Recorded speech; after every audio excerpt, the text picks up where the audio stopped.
Okay. All right, let's do this. Hello, everyone. I'm Stephanie Fields with Mortgage Investors Group. And I'm McKenzie Schmidt with Exit Realty Garden Gate. And we are here on a Tuesday night getting ready for St. Patrick's Day later this month, and wanted to run through some home buyers information with you with the title of No Luck Needed for Home Buying When You've Got a Great Team. So we will share a slideshow starting from the beginning. I'll start that, but you can stop us at any time and ask a question. And here we go. Let me share the screen. Okay, home buying. Learn the process from local experts. And so tonight we will cover pretty quickly, unless there's a lot of questions, why buy? And then we'll talk about these 4 C's: credit, capacity, collateral, capital, which are the 4 C's of getting a mortgage loan, and the role of the realtor, role of a lender, and then do a little rent versus buy scenario. So we will go on, and I will kick this to McKenzie on why buy a house, even in these somewhat challenging times. Yes. The last few years have been, I think, very different in the home buying world. Prices exploded and inventory is low. I would say it's still low and prices are still high, but that doesn't mean that you shouldn't buy. There's lots of reasons why you should, and appreciation is one of those. And historically, real estate has been one of the best investments there is out there, because your house almost always appreciates. There's a few times we saw in the recession in 08 and 09 where that went down, but year over year, your house is appreciating. And I saw a statistic today that in Middle Tennessee from last year to this year, we had appreciation of 5.5%. So nice. That's reason number one. Next is equity. Every month that you make your payment, you are paying down your balance and building equity in your home as well, versus if you are renting, you're always paying someone else's mortgage, and interest on rent is always 100%, right? Because you are not getting anything out of it, right? So, everyone's situation is different, but again, equity in the home.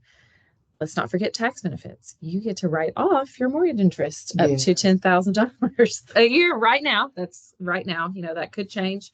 Our wonderful politicians are always at work doing something. I don't know what sometimes, but current law says $10,000 a year. So that's great option for you. Another benefit for owning a home, and helps. Maybe you'll get a refund or a bigger refund than you normally get. And in the year that you buy it, if you pay any discount points, that can help too. Yes. And there are a few other tax benefits in the year that you buy that you can take as well. But you just need to talk to your tax professional about that, because we are not tax professionals. So, So savings. So when you have a home, like I said, you're building equity, and you can use that equity later to buy a bigger house if you need to. Right. Helps keep your rate down and things like that. So you are building savings with the home that you are buying. And it's also predictable. So unlike rent, I know if you're renting right now, rates are going rent on that year. If you're renewing, they're bumping up your rent every single year. And with a home and a mortgage, you usually don't see that. Now, you will, if you have escrow, which Stephanie may talk about later. A lot of time in escrow, you have your insurance and your taxes. And if for some reason those go up, then you would see an increase in your payment. But other than that, you're not going to have, usually a significant increase. I know for myself personally, it's usually like a few $100s a year, and you can either pay that all in one lump sum, or they'll say your payment will increase X amount of dollars per month. So you are, it is predictable. You also have freedom. The house is yours. You can do whatever you want to it, right? You can paint it hot pink, hot neon orange on the whatever you want to do to the inside. The outside, depending on if you have a HOA, maybe not so much freedom, but it's still your home. So you get to pick, you get to do the changes, anything that you want to it. And that's fun. And it can be fun. I have been renovating. Constantly changing it around. Yeah. So you can have a different mood every few months if you want. Yeah. Change out the lights, change out the fixtures, really just put your stamp on it, which is fun. And stability, remaining in one neighborhood for several years, allows you to make friendships, different things like that, build community there as well. And, it is just, it's fun, and I have clients who've bought homes, and one of them in particular, the community that they bought in, they like all take care of themselves, each other. They have a Friday night happy hour every week. And, if somebody's sick, they're bringing soup over. If they're out of town, I'll watch your pets. Like that's fun. So, you get to have that community as well. And then lastly, you get to build wealth.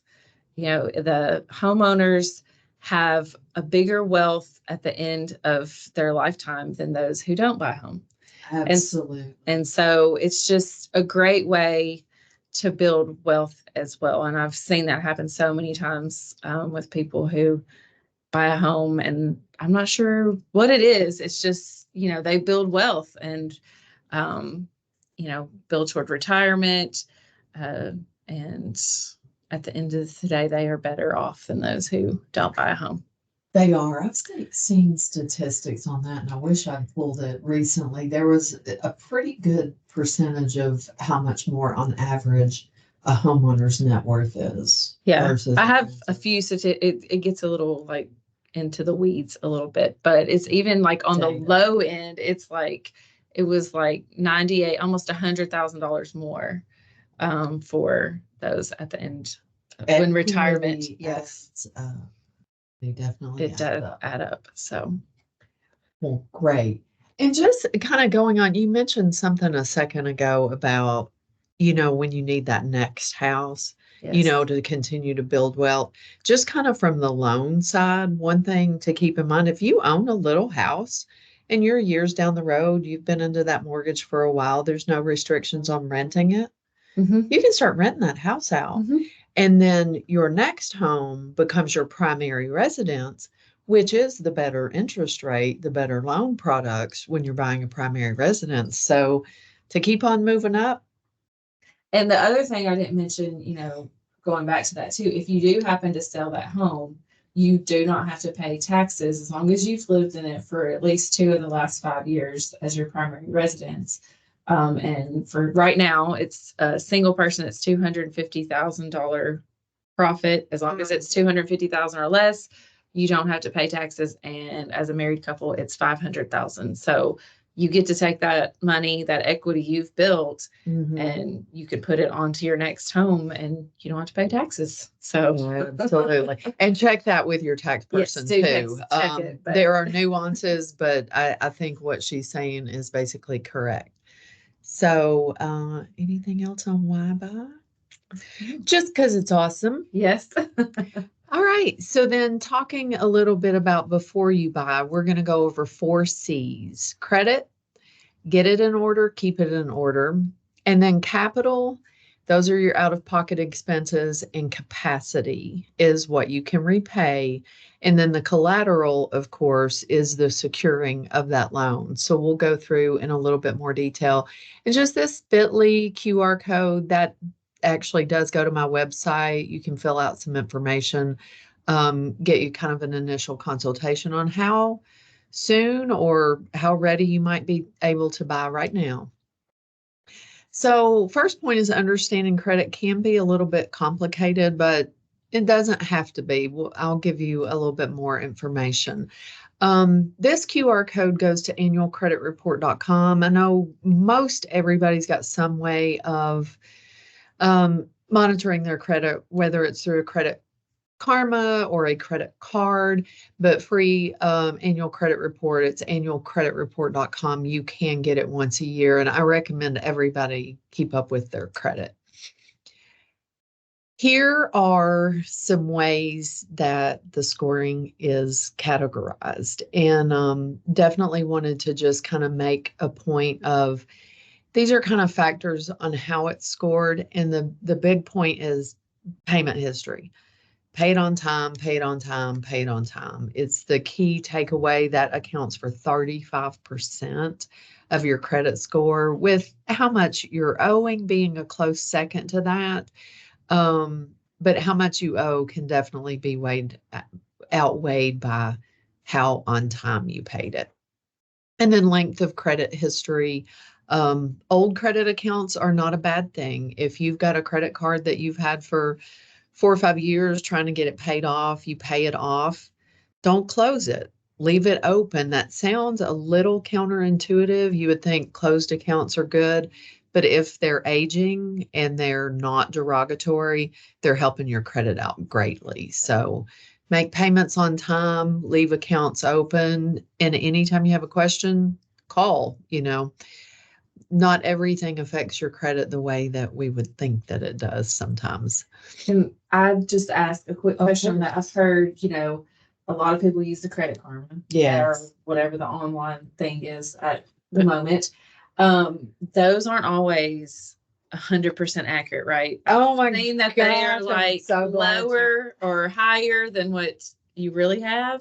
So maybe you want to just say a little bit about be careful. I'm so glad you brought that up. I do give that speech when I'm talking to somebody. It's like, oh, what's your credit score saying? Oh, and they're saying 680. Well, okay, well, I'm gonna see 650. Yeah. Ish.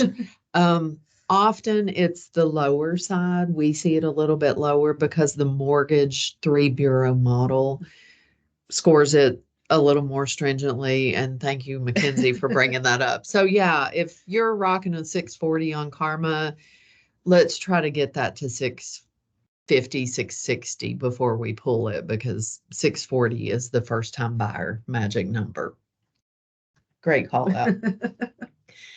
It's a thing. It is. The widest swing I saw was 64 points. Oh, wow. Yeah, it was a huge disappointment. Wow. But we overcame it eventually. Okay, so then moving on to capacity. Capacity is what you can repay.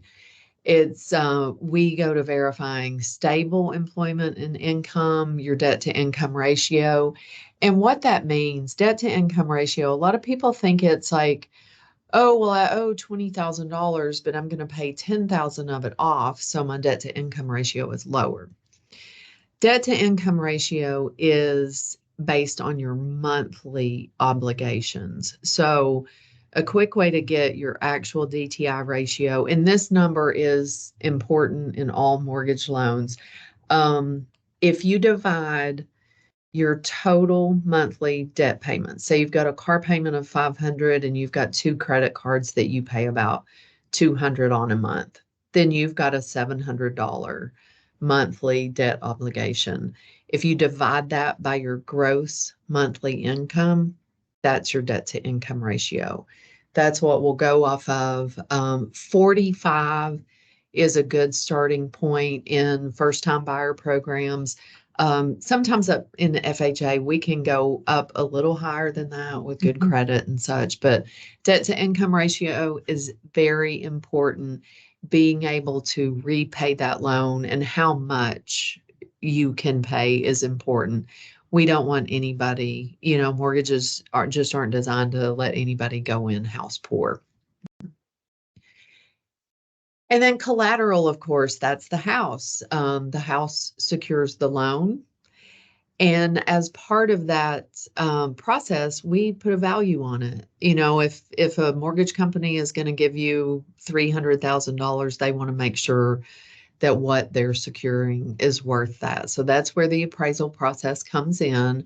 On the realtor side with McKenzie, you may have a home inspection, but on my side, we're going to have an inspection, but it's actually the appraiser going out to do their inspection of the home, measure it, check for structural integrity, just kind of give it the once over. And they're looking for value and details, not necessarily going under the dishwasher or behind the dryer and looking for any issues with electrical and stuff, but they're giving it a value. And then that's where the loan to value, that's a different ratio, but the loan to value ratio comes in here. If a home appraises for $400,000 and you've got a 90% loan to value ratio, the loan is actually 360. So you're taking off 10%. That's where another way that loan to value comes into play is interest rates can sometimes be better on a lower loan to value. So if you move up, you've got 40% of a home that you're putting into that second home, then you're going to get better rates, better loan options because you've got a much lower loan to value ratio. All right. And then the last thing is capital. There are always upfront costs to buying a home. Couple on McKenzie's side would be the Well, I always recommend an inspection. So yes, an inspection, and that's usually $400 to $600, depending on the size of the home and everything that you're having to look at. It could be a little bit more than that. So yes, you're always going to have an inspection. I recommend it just so you know if there's any issues with the home, because you don't want to purchase a home that has a bad foundation, because that is a very expensive repair. And so we don't want that. So inspection is the biggest one on my side. And then sometimes they do have to pay an appraiser in advance, but a lot of times they put that in as part of the closing cost as well. So we have started for the most part collecting them, but it applies to your closing costs. Right. So if it's paid up front. And along with, inspection on the realtor side, there's down payment. In an FHA loan, it's always going to be at least 3.5%. An FHA loan is 96.5%. That's the maximum loan to value ratio they'll do. So we got to have 3.5% from somewhere as a down payment. Closing costs are a little bit different than down payment. A lot of times what I see people doing is like, oh, I've got $12,000 I can put into a house. They're thinking they're putting that down. Well, it's really cash to close. And there are three portions of that. Down payment is one, closing costs to pay the title attorneys, to pay all of the transfer fees and courier fees, doc fees and such. Those are closing costs. And then prepaids are your upfront escrow setup accounts, homeowners insurance, taxes. Bless you. And something to consider too is when you're looking at this too, and we are looking at a home, depending on the situation, that is something we can ask for some of those costs as part of the contract. So we could ask the seller to pay title or whatnot. So yeah, exactly. That helps with the combination. So those things, cash to close, down payment.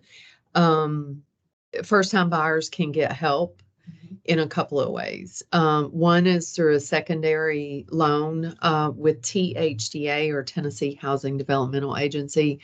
And there's another product called Essex.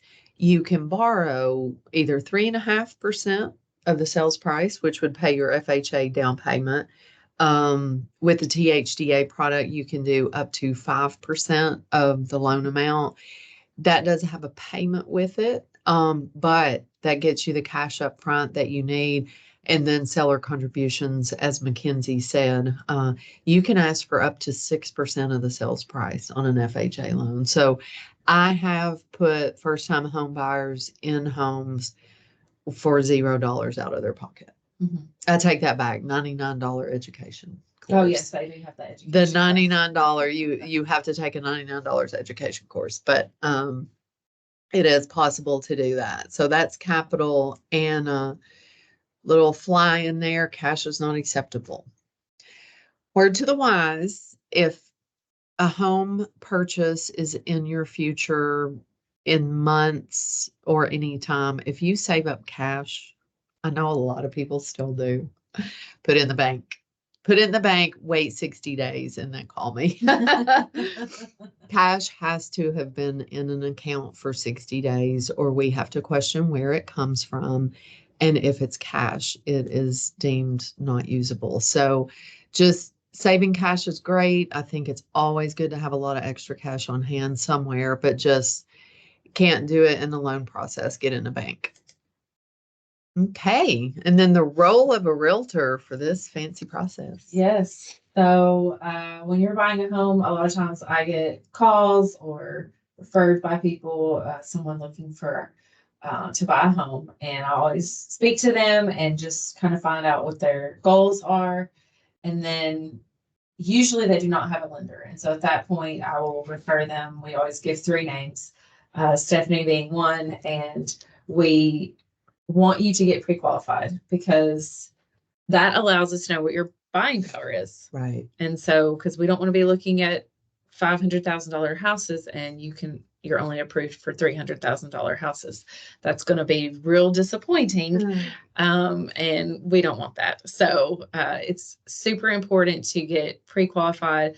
We also, when I send an offer on a home, we send that with it so that the seller knows that you are serious, that it looks like this process with the loan would close, and everything. So we send that with the offer too. So that's important as well. And so once we get that pre-qualification, we know what our budget is.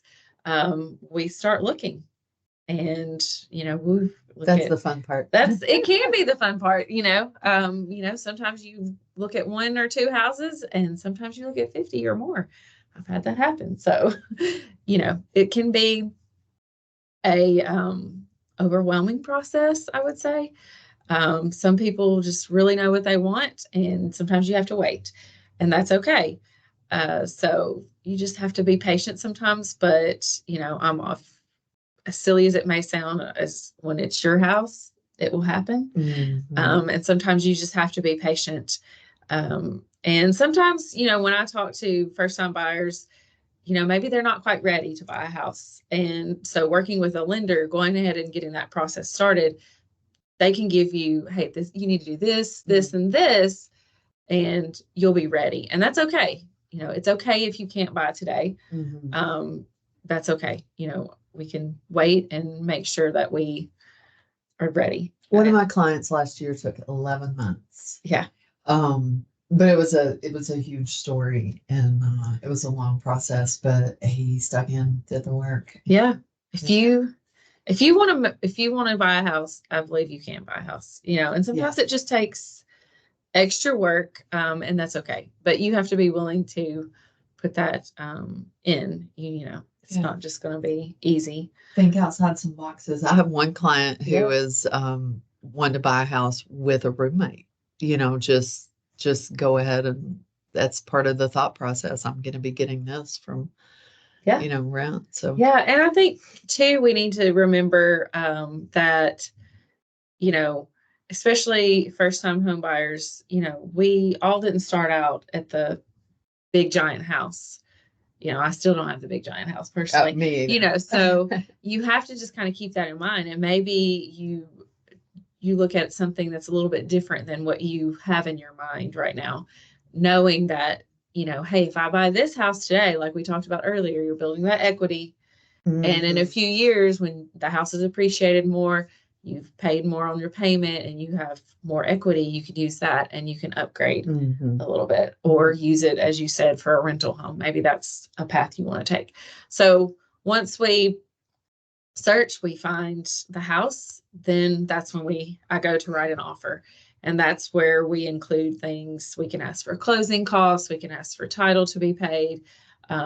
We, are asking for an inspection, all the things. There's so many things that you can ask for. It really just depends on the situation. So it can be kind of fun. And then from there, it's a negotiation. A lot of times I do like to call the other agent and just say, hey, is there anything that your seller's looking for, so that we can kind of not do so much back and forth, but that doesn't always work out.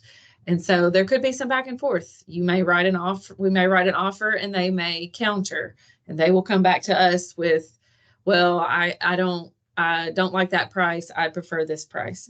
And so there can be some back and forth. I had one recently that I think we had 5 counter offers. And it just, you just kind of go back and forth, and usually you can get there. So once that an offer is accepted, then that's when we start working. So we have a certain period of time that we put into the contract where we do our inspection, and whatever comes out of that inspection, we have another period of time where we can negotiate repairs for the home if they're needed, and come to a resolution in that. And when we do that, something to note is, so usually we'll say 10 to 12 days inspection period, and that is not business days. So that is literal days. It's get it done. And we have to always be working in good faith. That is part of the contract as well. So we are always getting it done. And through this whole process, once we go under contract, I'm sending it over to Stephanie. I'm sending it to title. We are in communication the whole time. Like, when's the appraisal going to be ordered? How's things looking? What do we need to do next? So it's really important to have a good team where you're talking to the lender on a regular basis. Like, this is kind of what it's looking like. That negotiation and navigation of the offer to contract process, I know, you need a McKenzie on your team for it, because that can, like she said, a lot of back and forth, but if everybody's working towards the same goal, right, we'll get there. And then once that becomes a contract, then we're working towards your same goal, and that is getting you in the house, getting it closed. Right. Once I get a contract, title starts going, homeowners insurance starts going.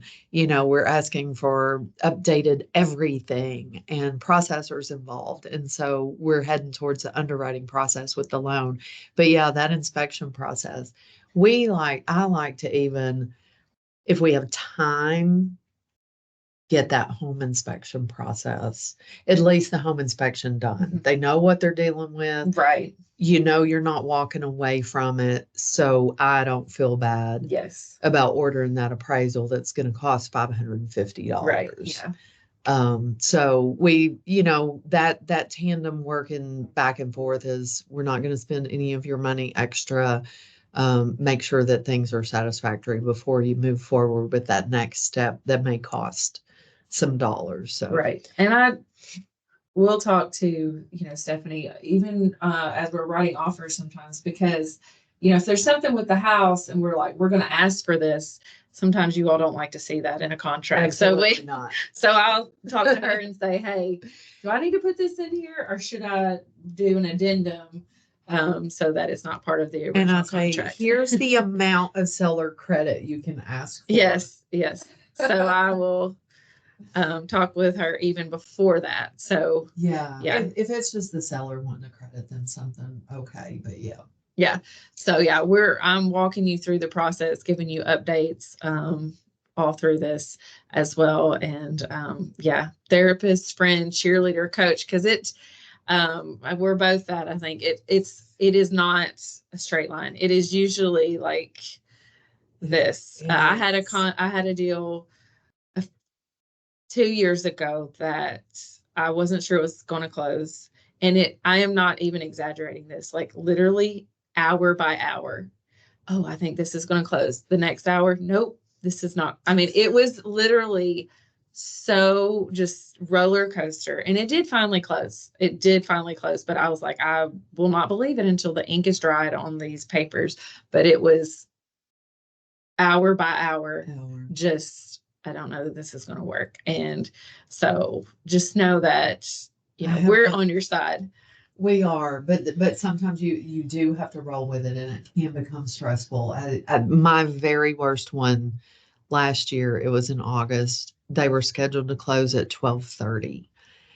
And at 8:30 a.m., I didn't know if they were approved or not, because at 1:30 a.m., something had happened, an underwriting decision got kind of revoked. It was a mess.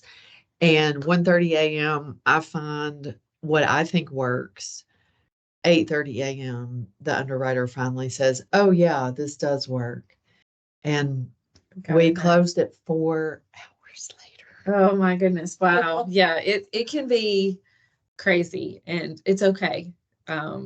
Sometimes, things happen and it doesn't work out, or and not to scare anybody, but realistically, the amount of smooth real estate transactions are the minority of the amount of real estate transactions. I would agree. Yeah, there's usually something. But we learn, grow, and come together, and yeah. Just know, and we got you back. Yes, we got your back, and we want to be there in case, we'll be there to make sure everything goes smoothly. So don't stress it. Right. Okay, and then my role as a loan officer, a lot of things. On the application side, it's collecting, it's analyzing, it's doing calculations on income. I'm engaging with real estate offers in mostly the offer process, not necessarily the shopping. It's like, here's your budget. And then the offer process may come to, well, what if we did, what if we asked for this amount of closing costs? What does that leave them bringing to closing? So we'll kind of talk through the terms a little bit and work out what works best for the borrower, buyer. And then just kind of providing any guidance and assistance in becoming ready to buy. And that's kind of the coaching process where, if McKenzie sends me somebody and they need 4 or 5 months to get ready for some reason, I'm going to kind of stay in touch and help hold your hand through that process a little bit.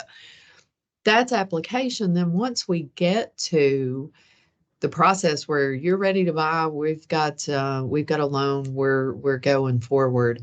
I'm getting you all the loan options. I'm answering every question that you may have as soon as you can.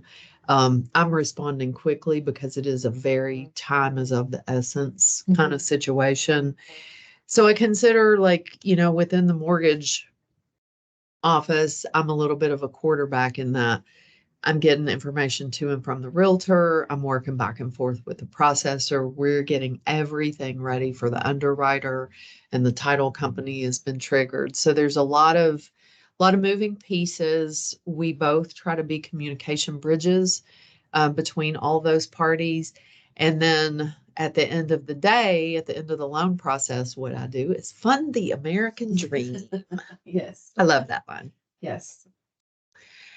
So, best home buyer, a few key tidbits about who you are. You have a good employment track record. You're keeping your credit in good standing. You know what that score is and what's on your report. You're paying off any debt that you have ahead of time, and when and where you can. If you've got a larger down payment and you've got a little cash reserves, that makes you the best home buyer ever.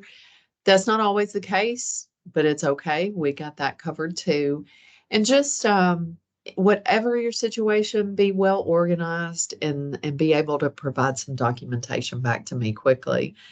I told a client of mine today, you're a dream borrower. We got her underwriting conditions, and there were about 5 things that were just detailed, had to be. She had 4 of them to us within an hour. Yeah. So you just got to be ready to play that tennis game back and forth. Like, oh, you need a new pay stub. Here you go. But yeah, when you start that process, like, you ask for so much, so just be prepared for that. Like, we do. I dig through your financial life with a tiny little spade. Yes. So just be prepared. Well, that is it. If we don't have any questions, I'm going to stop this share. Oh, wait, we did have one last message. Yes, you can own a home. And so here's some of our contact information. And we would be happy to help anyone. Just reach out to us. reach out. We'd love to help you. With any Um, question, really. Yeah, really. Yeah, this is not a sales pitch so that you'll call me for a mortgage or McKenzie for a house right away. But if you want to start the question or start the conversation, we're here, no pressure, and would love to hear from you. Yes. Okay. If we're not seeing any questions, thank you everyone for joining. Have a good night.